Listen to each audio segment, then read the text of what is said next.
right, we're here on Grand Traverse Bay to talk about kayak safety around navigable channels, primarily when larger vessels are involved and or commercial vessels. And so the message we want to send out is that kayakers and canoers and stand-up paddleboarders need to understand the rules of navigation, and most of them don't.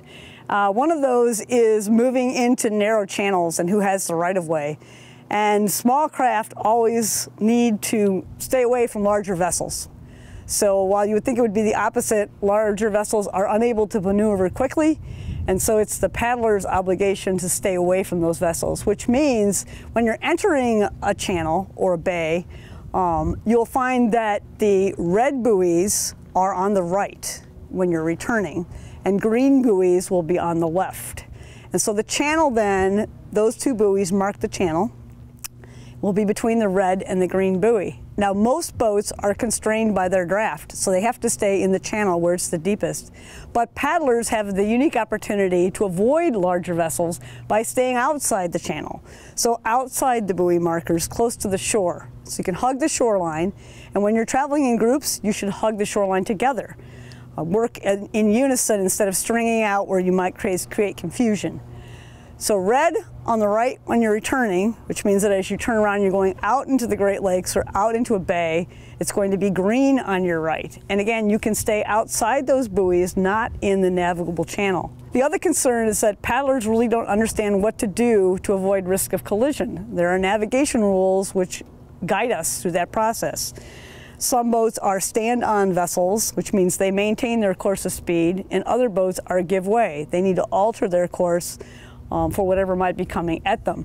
And there are rules on how to do that. There's crossing rules, there's head-on collision rules, and there's rules associated with a vessel overtaking you or coming up on your stern to pass you. So if a vessel's coming up on your stern, you need to know that you have the right-of-way. You stand on, you maintain your course and position, and the boat behind you needs to either come up on your port side or your starboard side. And there are horn signals associated with that. If a vessel is crossing in front of you and he's on your starboard side, moving from right to left, then you're looking for his navigation lights, would be red on the port side. So if you see red, your job is to give way. And by giving way in a crossing situation, you're going to move behind the vessel that's crossing in front of you. Crossing situations are the most dangerous, but you need to know who is supposed to move and who is supposed to stay on course. In head-on collisions, or what appears to be two boats coming towards each other, it's real simple. Both boats alter their course to starboard or to the right, so they're passing port to port. So once you understand these simple navigation rules, then it's all about being seen, because you're very low to the water and it's difficult to see paddlers low to the water. So anything you can do to increase your visibility is a must. So bright colors, kayaks that are darkly colored or blend with the water are not a good idea.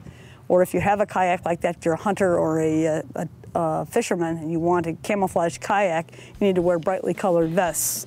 And paddles should have bright tips, maybe with reflective tape on them, anything you can do to indicate your position better.